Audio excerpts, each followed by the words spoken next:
Was a girl running in our group. She had a high-speed motor in a 40 Ford coupe. She had a racing cam and a supercharged.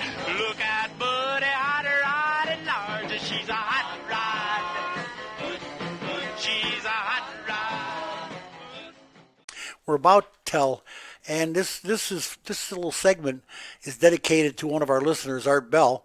He asked me on Facebook, "Is there anything you can do, Chuck, to keep him from stealing these Dodge muscle cars?"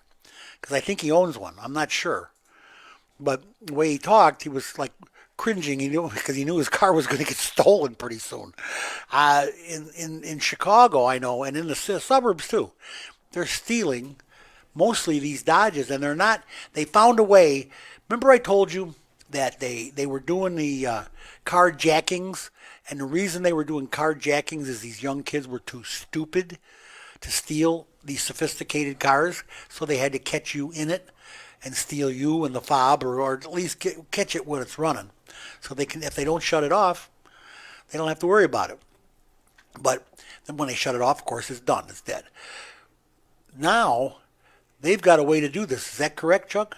Well, and so it's an interesting situation where we create this technology, and we talked about this before. The point of the technology was to make it more difficult to steal a car.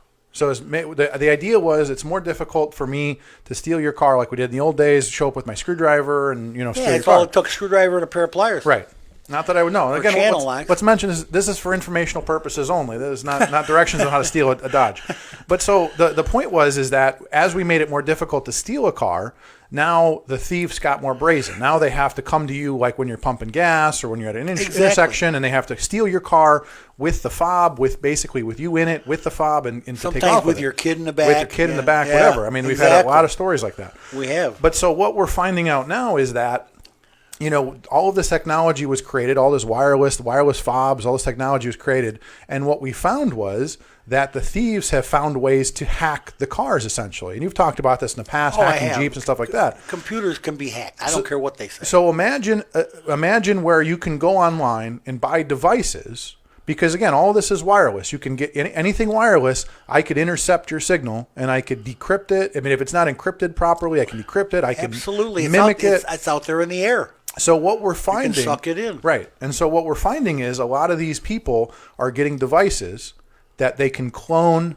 your fob, they can clone even your garage door opener, and there's all kinds of. And so I want to give it a shout out. We have a friend, Paul Goddard, who runs a local news source. It's called Region News Source, and I've read him. He's good. So he's been covering this quite a bit in Chicago. Because I think a lot of this is getting lost in the media, as opposed to, we're talking about the carjackings, but we're not talking about why specifically. And I was pointing this out to you the other day, why there's been such an increase in Dodge specifically, Dodge Chargers, Hellcats being stolen.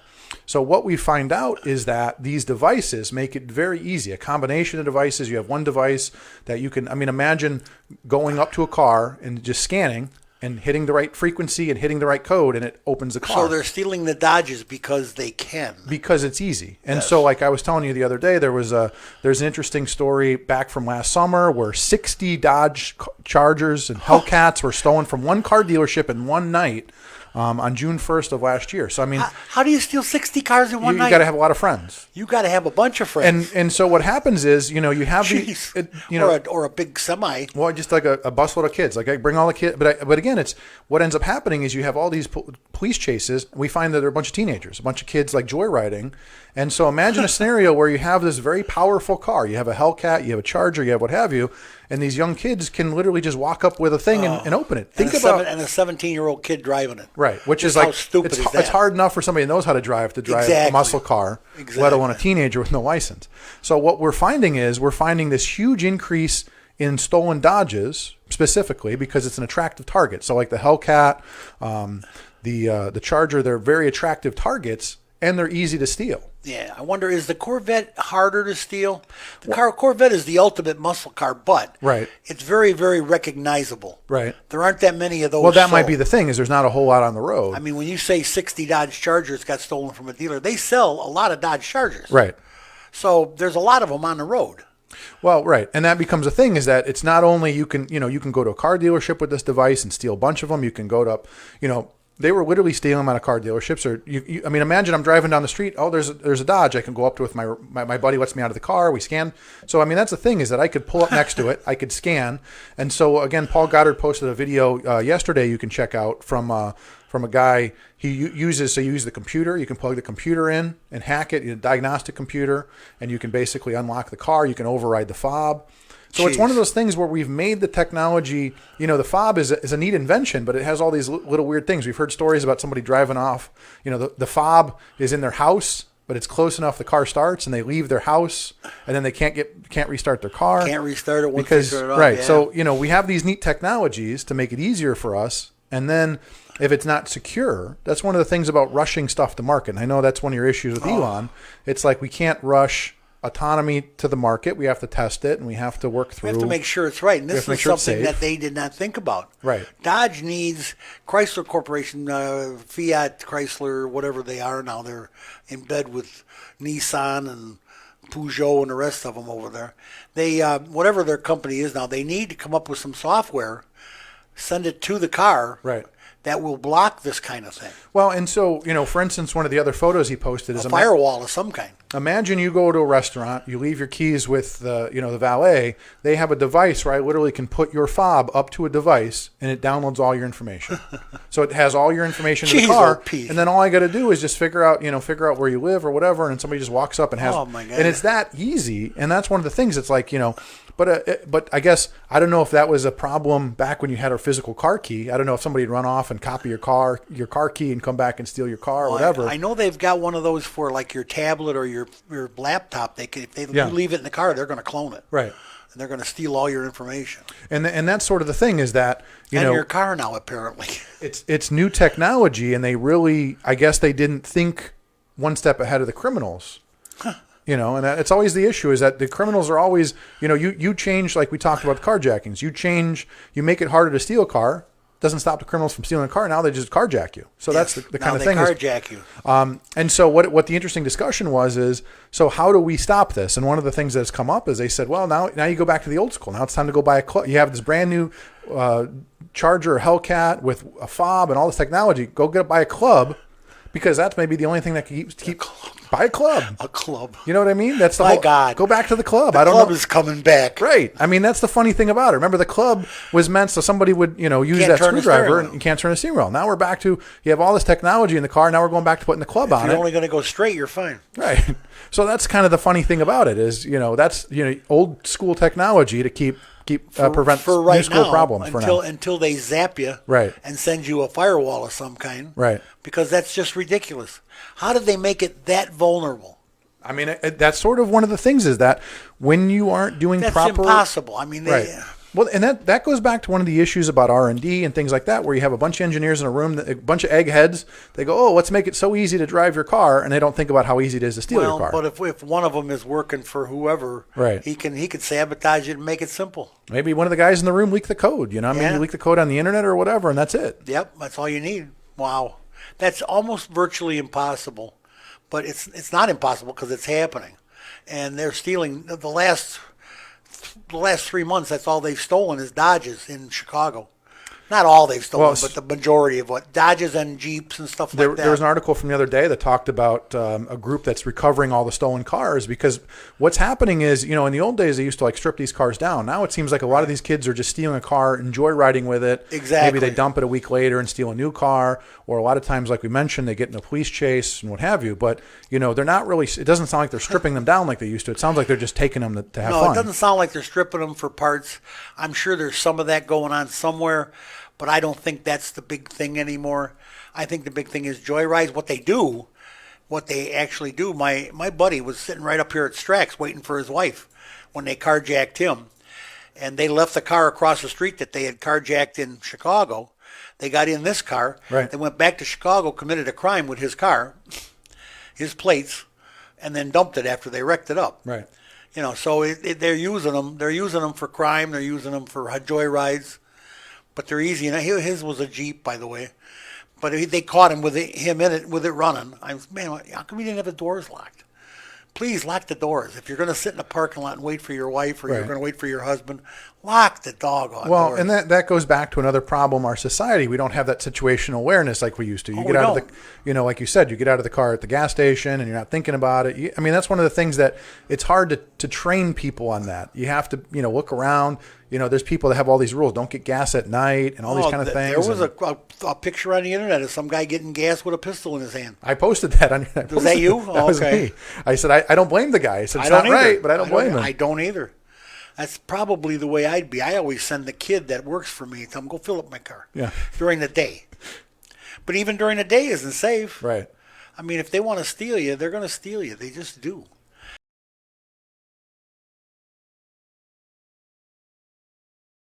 This is a follow-up to the UAW.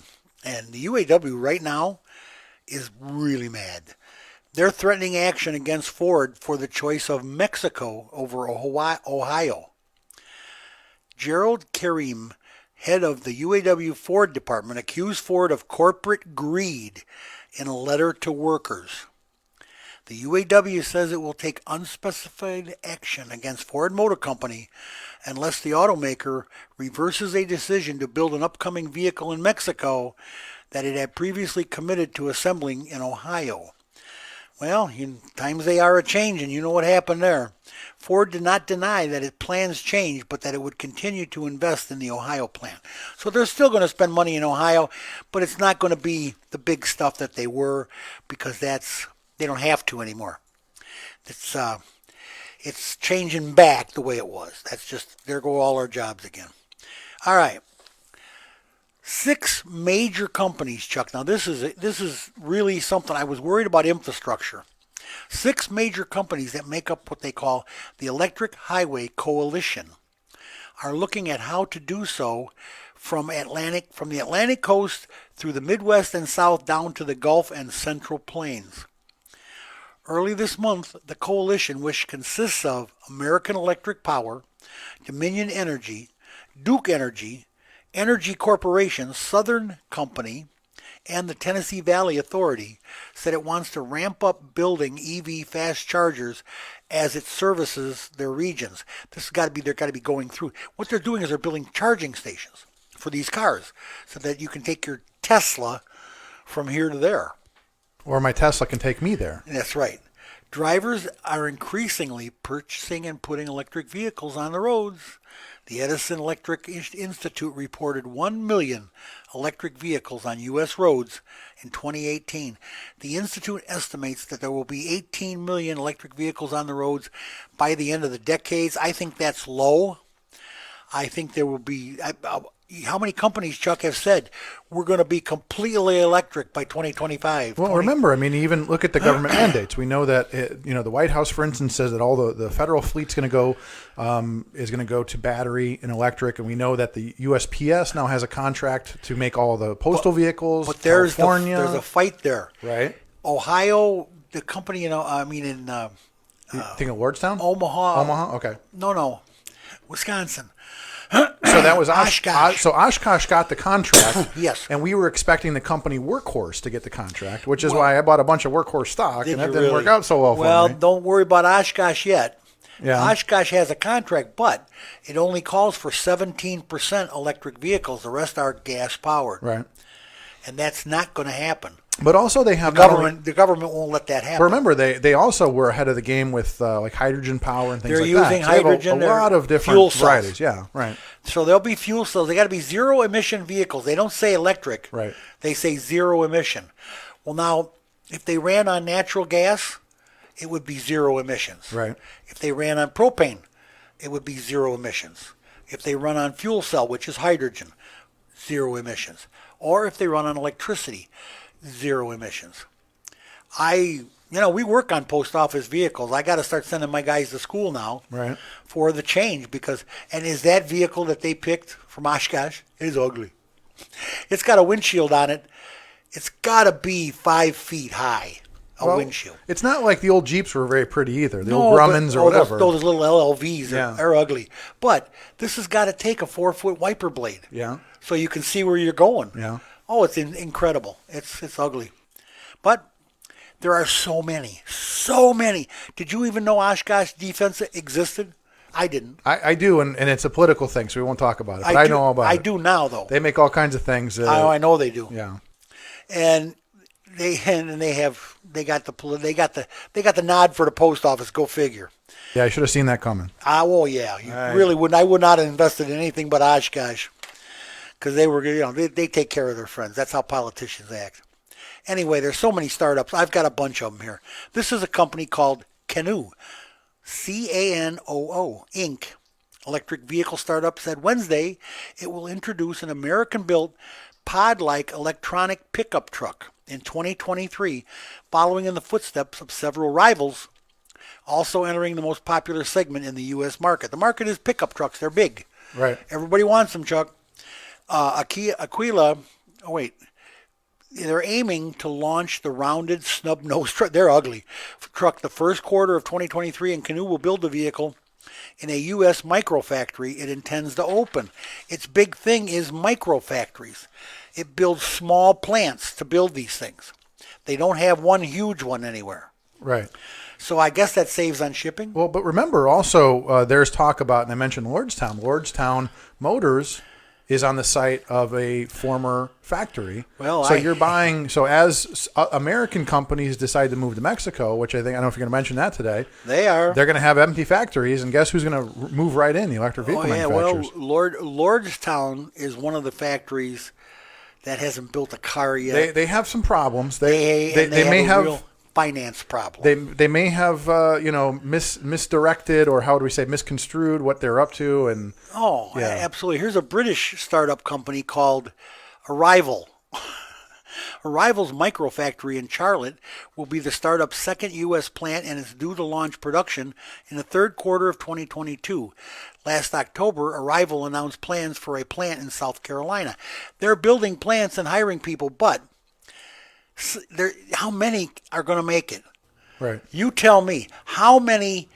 What are they building? Arrival? It doesn't say, does it? I got to look and see if they're building a pickup truck. Because if they're building a pickup truck too, come on, how many people can survive building pickup trucks? Well, but remember though, the whole point. So, like for Elon, for instance, his whole factory is automated.